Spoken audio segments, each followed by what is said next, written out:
Welcome to Charles Travels, the podcast where we explore the fascinating stories and people that make our world a more interesting place. I'm your host, Charles, and I'm glad you're joining me today. As we take to the skies, both literally and figuratively, our first story takes us to the world of aviation, where a recent investigation has shed light on some disturbing practices at one of the industry's leading manufacturers. The National Transportation Safety Board, or NTSB, has released its findings on a mid-air cabin panel blowout incident involving a Boeing 737 MAX 9 flight in January 2024. As I delved into this story, I couldn't help but think about the countless people who work behind the scenes to ensure our safety when we fly. From the engineers who design the planes to the mechanics who maintain them, every detail matters. And yet, according to the NTSB, Boeing failed to provide adequate training, guidance, and oversight to prevent this incident. The board's chair, Jennifer Homendy, was blunt in her assessment, stating that the safety deficiencies that led to this accident should have been evident to Boeing and the Federal Aviation Administration.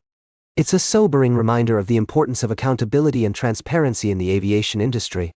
As we explore this story further, we're reminded that even in the face of adversity, there are individuals who are working tirelessly to make things right.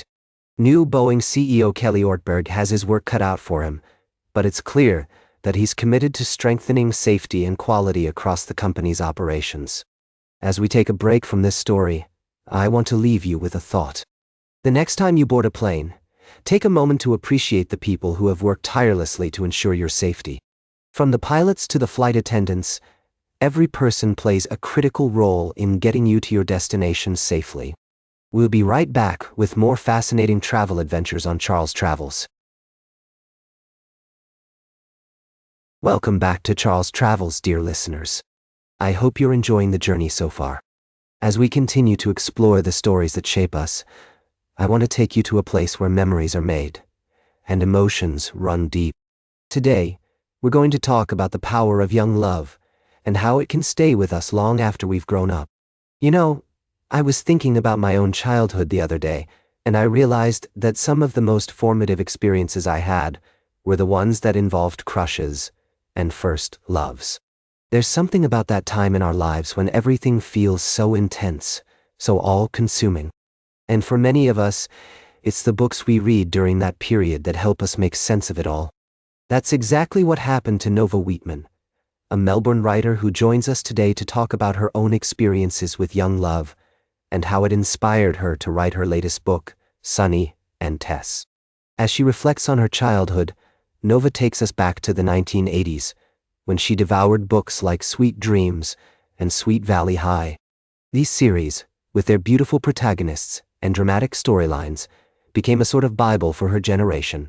But what's interesting, dear listeners, is how Nova's perspective on these books has changed over time. While they may not have aged particularly well, with their emphasis on diet culture and unrealistic beauty standards, they did something profound. They took teenagers' emotions seriously. They acknowledged that the feelings we experienced during that time are real and worthy of exploration. As Nova delves into her own writing, she wants to create a different kind of story, one that's hopeful and gentle. Sonny Tess is a romantic comedy that follows two young protagonists as they navigate their feelings for each other. What I love about this book, dear listeners, is how it gives voice to both the boy and the girl, allowing us to see the complexities of young love from multiple perspectives. As we listen to Nova's story, I'm reminded of the power of literature to shape our understanding of ourselves and the world around us. It's a reminder that our emotions, no matter how messy or confusing they may seem, are valid and deserving of attention. And so, dear listeners, let's take a moment to reflect on our own experiences with young love. What were some of the books that helped you navigate those tumultuous years? How did they shape your understanding of yourself and others? As we pause for a moment, I want to thank Nova Weetman for sharing her story with us today. It's been a pleasure having her on the show. Stay tuned for our final story of the day, right here on Charles Travels. Welcome back to Charles Travels. As we conclude our journey today, I want to take a moment to reflect on the stories that have touched our hearts and minds. From the power of literature to shape our understanding of ourselves and the world around us, to the importance of tradition and community in small-town America. But as we travel through the ups and downs of life, we're also reminded of the darker realities that exist in our world. A story that caught my attention recently was the tragic case of a Melbourne doctor who lost his life during a home invasion. The incident occurred in the early hours of January 13 last year, when a group of teens broke into the doctor's house twice, stealing valuables and leaving a trail of destruction. What's striking about this story is not just the senseless violence that took the doctor's life, but also the complexities of human nature that it reveals. The teen who committed the crime had pleaded guilty to aggravated burglary, but claimed he was acting in self-defense when he stabbed the doctor. As we delve deeper into the story, we're forced to confront the harsh realities of a world where violence and fear can escalate quickly. As I travel through rural America, I'm often reminded of the importance of community and the role that individuals play in shaping the fabric of our society. But I'm also aware of the challenges that many communities face, from poverty and lack of opportunities to the breakdown of social norms and values. In this story, we see a tragic intersection of these factors, where a young life has been forever changed by a split-second decision. As we reflect on this incident, we're forced to ask ourselves, what can we do to prevent such tragedies from occurring in the future?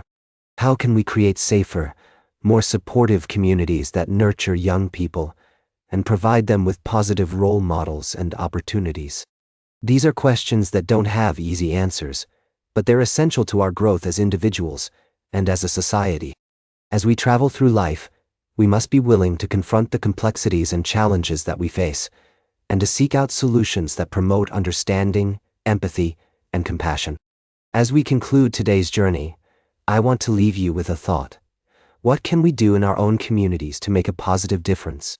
How can we reach out to those who may be struggling or marginalized and offer them support and guidance? These are questions that I'll continue to explore as I travel through America, meeting ordinary people doing extraordinary things. And I invite you to join me on this journey as we discover the beauty and complexity of human experience. That's all for today's Charles Travels. Remember to like, share, and subscribe. And until next time, keep on traveling.